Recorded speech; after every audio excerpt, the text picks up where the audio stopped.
ಯಾಕೋ ವೇದಾವತಿನ ಅವ್ರ ಮನೆ ಬಿಟ್ಬಿಟ್ಟು ಬಂದೆ? ನೀನೇ ಹೇಳ್ದಲ್ಲ ನಾ ವೇದಾವತಿ ಅಂತ, ಅದಕ್ಕೆ ಅವಳನ್ನ ಅವ್ರ ಮನೆಗೆ ಬಿಟ್ಟು ಬಂದೆ. ಏನ್ ಮಾತಾಡ್ತಾ ಇದ್ದೆ ನೀನು? ನನಗೆ ವಿದ್ಯಾವತಿನ ಮನಸ್ಸಲ್ಲಿ ಇಟ್ಕೊಂಡು ವೇದನ್ ಜೊತೆ ಸಂಸಾರ ಮಾಡಕ್ಕಾಗಲ್ಲ ಅಣ್ಣ. ಹಾಗೇನಾದ್ರು ಮಾಡಿದ್ರೆ ನಾನು ನನ್ನ ವಿದ್ಯಾವತಿಗೆ ದ್ರೋಹ ಮಾಡಿದಾಗುತ್ತೆ. ಪೂರ್ಣ, ನೀನ್ ಹೆಚ್ಚಿಗೆ ಇದ್ದಿದ್ದು ವೇದಾವತಿ ಜೊತೆಗೆ, ವಿದ್ಯಾವತಿ ಜೊತೆಗಲ್ಲ. ನಾನು ವಿದ್ಯಾವತಿ ಅಂತ ಅನ್ಕೊಂಡು ವೇದಾವತಿ ಜೊತೆಗಿದ್ದು. ಇನ್ಮೇಲೆ ಅವಳ ಜೊತೆ ಸಂಸಾರ ಮಾಡಕ್ಕಾಗಲ್ಲ ಅಣ್ಣ. ನಾನು ನನ್ನ ವಿದ್ಯೆನ ದ್ರೋಹ ಮಾಡಲ್ಲ. ವೇದಾವತಿ ಅಂತ ಹೆಂಡತಿ ಪಡೆಯೋಕೆ ಪುಣ್ಯ ಮಾಡಿರ್ಬೇಕು ಕಣೋ ನೀನು. ಅವಳನ್ನ ಇಷ್ಟಪಟ್ಕೊಂಡು ನಿನ್ ಜೊತೆ ಸಂಸಾರ ಮಾಡ್ತಾ ಇಲ್ಲ. ಪ್ರತಿದಿನ ನಾತ ಹೇಳ್ಕೊಳ್ಳೋಳು, ನಾನು ನನ್ನ ತಂಗಿಗೆ ದ್ರೋಹ ಮಾಡ್ತಾ ಇದ್ದೀನಿ, ಅವಳು ಬೇಕಾದ ಜಾಗದಲ್ಲಿ ನಾನಿದ್ದೀನಿ ಅಂತ ಗೊತ್ತೇನೋ? ನಿನ್ನ ಹತ್ರ ಹೇಳಿದ ವಿಚಾರ ನನ್ನ ಹತ್ರ ಯಾಕಣ ಹೇಳಿಲ್ಲ ಅವಳು? ನನ್ನ ಹತ್ರ ಹೇಳಿದಿದ್ರೆ ಆವತ್ತೇ ಅವಳನ್ನ ಅವ್ರ ಮನೆಗೆ ಬಿಟ್ಟು ಬರ್ತಾ ಇದೆ. ವಿದ್ಯೆ ಎಲ್ಲಿದ್ದಾಳಣ್ಣ? ವೇದಾವತಿ ಹೇಳಿದ್ಮೇಲೆ ನಾನು ವಿದ್ಯಾವತಿ ಹುಡುಕಕ್ಕೆ ಶುರು ಮಾಡಿದ್ದು. ಎಲ್ಲಾ ಕಡೆ ಹುಡುಕ್ತೆ, ಅವ್ರ ಫ್ರೆಂಡ್ಸ್ ಬಂದ್ರಿ, ರಿಲೇಟಿವ್ಸ್ ಬಂದ್ರಿ, ಎಲ್ಲಾ ಕಡೆ. ಈಗಲೂ ಹುಡುಕ್ತಾನೆ ಇದ್ದೀನಿ ಕಣ.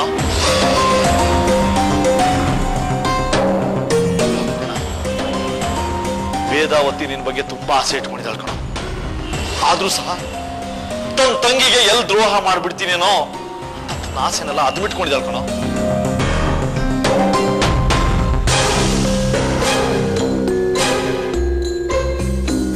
ಆಮೇಲೆ ನಾನೇ ಅವಳಿಗೆ ಬುದ್ಧಿ ಹೇಳಿದೆ, ಪೂರ್ಣನ್ ಜೊತೆ ಅನ್ಯೋನ್ಯವಾಗಿ ಸಂಸಾರ ಮಾಡು, ಎಲ್ಲ ಸರಿ ಹೋಗುತ್ತೆ ಅಂತ. ನೀನ್ ಕಟ್ಟಿರೋ ತಾಳಿ ಅವಳ ಕೊರಳಲ್ಲಿದೆ ಕಣ. ಏನಾದ್ರು ತಾಳಿ? ಕಳ್ಳ ತಾಳಿ.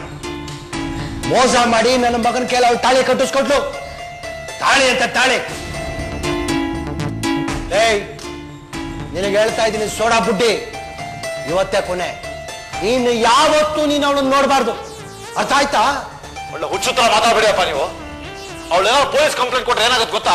ಏನಾಗುತ್ತೆ? ಏನಾಗುತ್ತೆ ಕುಡುಕು ನನ್ನ ಮಗನೇ. ನಾನು ಪೊಲೀಸ್ ಕಂಪ್ಲೇಂಟ್ ಕೊಡ್ತೀನಿ.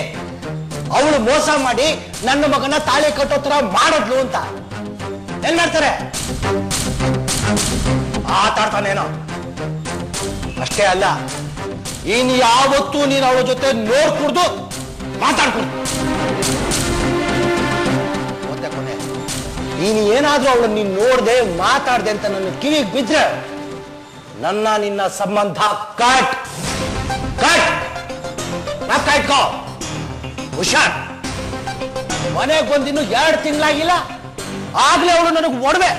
ಎಷ್ಟು ಮೋಸ ಮಾಡಿದಾಳು ಅವಳು. ಫ್ರಾಡು ಫ್ರಾಡ್ ಅವಳು. ಎಲ್ಲೇ ಕುಡುಕ್ ನನ್ನ ಮಗನೇ, ಇವನ್ ಅಮ್ಮಾಯಿ ಕಕ್ಕಡು ಜಾಣ ಪೆದ್ದ ನನ್ನ ಮಗ. ಅವಳು ಮೋಸಗಾರ್ಲು ಮೋಸಗಾರ್ಲು. ನೋಡ್ಬೇಡ ನೀನು ಅವಳನ್ನ, ಮಾತಾಡಿಸ್ಬೇಡ. ಆ ಹೆಣ್ಣಿಗಂದ್ರೆ ಏನ್ ಪ್ರಯೋಜನ? ಇವ್ರಿಗೆ ಗೊತ್ತಿತ್ತು ತಾನೆ ಅವಳು ವಿದ್ಯಾವತಿ ಅಲ್ಲ ವೇದಾವತಿ ಅಂತ. ನಮ್ಗೆ ಹೇಳ್ಬೋದಾಗಿತ್ತಲ್ಲ. ಅದು ಹಾಗಲ್ಲ ಕಣ್ ಮಹಾಲಕ್ಷ್ಮಿ. ಇವನು ಕುಡುಕ ನನ್ನ ಮಗ ಅಂತ ಅವಳಿಗೆ ಗೊತ್ತಾಗ್ಬಿಟ್ಟಿದೆ. ಒಂದು ಕ್ವಾರ್ಟರ್ ಕೊಡಿಸ್ಬಿಟ್ಟು ಕುಡಿದು ಬಿಟ್ಟು ಬಾಯಿ ಮುಚ್ಕೊಂಡಿರ್ಬೇಕು, ನಾನು ಯಾರು ಅಂತ ಹೇಳಬಾರ್ದು ಅಂತ ಹೇಳಿರ್ತಾಳೆ. ಇವನು ಕೋಲೆ ಬಸ್ಸು ಒಂಥರ ನಿಂತ್ಕೊಂಡಿರ್ತಾನೆ. ಕುಡ್ದಿದ್ದಾಯ್ತಲ್ಲ, ನೆಂಚ್ಕೊಳಕ್ ಉಪ್ಪಿನಕಾಯಿ ಕೇಳಿರ್ತಾನೆ. ಅವಳು ಇಲ್ಲ ಅಂದಿರ್ತಾಳೆ. ಸಿಕ್ಕಾಕಿಸ್ಬಿಟ್ಟ. ಈಗ ಬಂದು ದೊಡ್ಡದಾಗ ಸೆಂಟಿಮೆಂಟಲ್ ಡೈಲಾಗ್ ಹೊಡಿತಾ ಇದೆಯಾ ನನ್ನ ಹತ್ರ? ಬಾಯಿಗೆ ಬಂದಾಗೆಲ್ಲ ಮಾತಾಡ್ಬೇಡಿ. ಏನ ಬಾಯಿಗೆ ಬಂದಂಗೆ ಮಾತಾಡೋದು? ಅದಿರ್ಲಿ, ನಾನೀಗ ಒಂದು ವಿಷಯ ತಿಳ್ಕೋಬೇಕು. ಅವಳಿ ಮನೆಗೆ ಯಾಕೋ ಬಂದಿದ್ದು? ಯಾಕೆ? ನಿನ್ನ ಆಸ್ತಿನೆಲ್ಲ ಹೊಡ್ಕೊಳಕ? ಹೇಳು. ಅವಳೇ ನಿಮ್ ತರ ಭಿಕ್ಷುಕಿ ಅಲ್ಲ, ಕೋಟ್ಯಾಧೀಶ್ವರ ಮಗಳು. ಕೋಟ್ಯಾಧೀಶ್ವರಿ ನೇನು? ಮಾವ, ಅದು ಸುಳ್ಳಾಗಿರುತ್ತೆ. ನೀವು ಹೋಗಿ ಹೋಗಿ ಅವ್ರ ಮಾತು ನಂಬ್ತಿರಲ್ಲ. ಸುಳ್ಳ? ಯಾವುದೋ ಇಕ್ಕಟ್ಟಿನ ಪರಿಸ್ಥಿತಿಗೆ ಸಿಕ್ಕಾಕೊಂಡು ಅವ್ರ ಅಪ್ಪ ಅಮ್ಮ ಇವಳನ್ನ ಹಸೆ ಮಾಡಕ್ ಕರ್ಕೊಂಬಂದ್ ಕೂರ್ಸಿದ್ರು, ಇವ್ ತಾಳಿ ಕಟ್ಬಿಟ್ಟ. ಸುಮ್ನೆ ತಿಳ್ಕೊಳ್ದೆ ಮಾತಾಡ್ಬೇಡ್ರಿ. ಇದು ಚೀಟಿಂಗ್. ಸುಳ್ಳು ಹೇಳಿ ತಾಳಿ ಕಟ್ಟಿಸ್ಕೊಳ್ಳೋದು ಎಷ್ಟು ಸರಿ ರೀ? ಅವಳು ಒಬ್ಳು ಹೆಣ್ಣ. ಇಷ್ಟೆಲ್ಲ ಮಾಡಿದ್ರು ಅವಳಿಗೆ ಸಪೋರ್ಟ್ ಮಾಡ್ತಾ ಇದ್ರಲ್ಲ, ನೀವಿಬ್ರು ಸೇರ್ಕೊಂಡು ಏನಾದ್ರು ಚೀಟಿಂಗ್ ಮಾಡ್ತಾ ಇದೀರಾ? ಏನ ಚೀಟಿಂಗು? ಏನ ಚೀಟಿಂಗು? ನೀನ್ ಚೀಟಿಂಗು. ನಿಮ್ಮ ಮನೇಲಿ ಕೂತಿದ ನಿಮ್ಮ ಅಕ್ಕನ ಗಂಡ, ಅವ್ನ್ ಚೀಟಿಂಗು. ನಿಮ್ಮ ಅಪ್ಪನ ಹತ್ರ ದುಡ್ಡು ಕೊಟ್ಟು ಅದ್ ಬರುತ್ತೆ ಅಂತ ನಂಬ್ಕೊಂಡು ಕೂತಿದಾನಲ್ಲ ನಮ್ಮ ಅಪ್ಪ, ಯಾವತ್ತೋ ಒಂದ್ ದಿವಸ ಅವ್ರಿಗೆ ಪಂಗನಾಮ ಇರ್ತಾನೆ, ಅವಾಗ ಗೊತ್ತಾಗತ್ತೆ ಆ ಮನುಷ್ಯ ಚೀಟಿಂಗ್ ಅಂತ ನಮ್ಮ ಅಪ್ಪನಿಗೆ. ನೋಡಿ, ಸುಮ್ನೆ ನಮ್ಮ ಅಪ್ಪನ ಮಧ್ಯೆ ಕೆಳಿಬೇಡಿ. ನಾನ್ ಸುಮ್ನೆ ಇರಲ್ಲ. ಏನ್ ಮಾಡ್ತೀಯ? ಅಣ್ಣ ಸುಮ್ನೆ ಇರೋಣ. ನೋಡಿದ್ರೆ ಹಲ್ಲಲ್ಲ ಉದೋಗ್ಬೇಕು ನೋಡು. ಏನು ಏನ್ ಅಷ್ಟೊಂದು ಹಾರಾಡ್ತಾ ಇದೀರಾ? ಏನದು ಕಥಕ್ಕಳಿ ಭರತನಾಟ್ಯ ಎಲ್ಲ ಒಟ್ಟಿಗೆ ಆಡ್ತಾ ಇದೆಯಲ್ಲ, ಹುಷಾರ್. ಇವನ ಹತ್ರ ಯಾಕಮ್ಮ ಮಾತಾಡಕ್ ಹೋಗ್ತ್ಯಾ? ಆ ಚಂಡಾಲಂಗೆ ನೆನ್ನೆ ಕುಡ್ದಿದ್ದ ಇನ್ನೂ ಉಳಿದಿಲ್ಲ ಅನ್ಸುತ್ತೆ, ಅದಕ್ಕೆ ಮಾತಾಡ್ತಾ ಇದ್ದಾನೆ. ಬೇಡ, ಚೆನ್ನಾಗಿರಲ್ಲ. ಸುಮ್ನೆ ಇರೋಣ. ನಾನು ಮಾತಾಡಿದ್ರೆ ಏನು ಏನೋ ಮಾಡ್ತೀಯಾ? ನನ್ನ ಮೊದ್ಲಿ ನಾನೇ ಮಾತಾಡ್ಬಾರ್ದಾ? ಅದನ್ನ ಹೇಳಕ್ ನೀನ್ ಯಾವನು? ಏನ್ ಮಾತಾಡೋದು ಬೇಡ. ಇನ್ನು ಚೆನ್ನಾಗಿರಲ್ಲ, ಸುಮ್ನೆ ಎದ್ಬಿಟ್ರೆ ಸರಿ. ಅಯ್ಯ ನೀನ್ ನಡೀತಾ ನೀನು ಈಗ ಕುಡಕ್ ನನ್ ಮಾತ್ರ ಏನ್ ಮಾತಾಡ ನಿಂಗೆ? ನಡಿ ನೀನು, ಅವನ್ ಸುದ್ದಿಗೆ ಹೋಗ್ಬೇಡ. ಲೇ ಅವಳಿಗೆ ಅನ್ಯಾಯ ಸಪೋರ್ಟ್ ಮಾಡ್ಬೇಡ್ವೋ, ಒಳಗೆ ಹೋಗ್ಬಿಡ್ತೀವ. ಹುಷಾರ್. ಅಣ್ಣ ಸುಮ್ನೆ ಇರೋಣ. ಒಂದ್ ವೇಳೆ ನಮ್ಗೆ ಒಳ್ಳೇದಾಗ್ತಿದ್ರು ಪರವಾಗಿಲ್ಲ. ಏನ್ ಮಹಾ ಉದ್ಧಾರ ಆಗ್ಬಿಟ್ಟಿದೀವಿ ನಿಮ್ ಜೊತೆ ಇತ್ತು. ಅಣ್ಣ ಯಾಕಣ್ಣ ಈಗ ಜಗಳ ಆಡ್ತಿದ್ದೀರಾ? ನೀನ್ ನಡೀತಾ ನೀನು ನಡಿ. ನಿನಗಿದೆ ನಿನಗೆ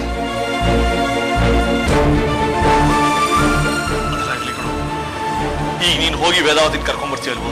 ಆಗಲ್ಲ ಅಣ್ಣ, ನಾನ್ ವೇದನ್ ಕರ್ಕೊಂಬರಲ್ಲ. ವಿದ್ಯಾವತಿನ ನನ್ನ ಹೆಂಡತಿ, ನಾನು ಬದುಕಿದ್ರು ವಿದ್ಯಾವತಿ ಜೊತೆ, ಸತ್ರು ವಿದ್ಯಾವತಿ ಜೊತೆ. ಮಾತ್ ಕೇಳೋ ಪೂರ್ಣ. ಇಲ್ಲ ಅಣ್ಣ, ನೀನು ವೇದ ಇಬ್ರು ಸೇರ್ಕೊಂಡು ನಾನು ಮೋಸ ಮಾಡಿದಿರಿ ಅಲ್ಲ.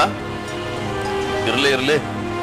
ಆಯ್ತು, ನಿನ್ನ ಹತ್ರ ಈ ವಿಷಯ ಮುಚ್ಚಿಡಬಾರ್ದಾಗಿತ್ತು, ತಪ್ಪ ಮಾಡ್ಬಿಟ್ಟೆ.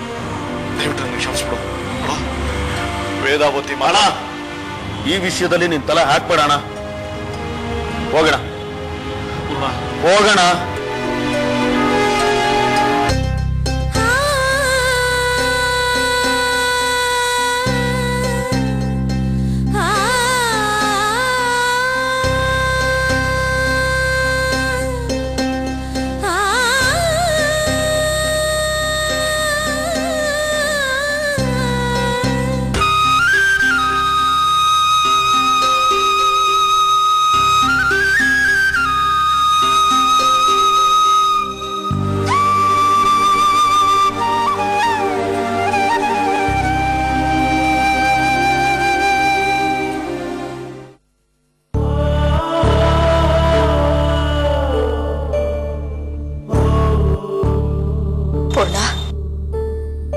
ಪೂರ್ಣ,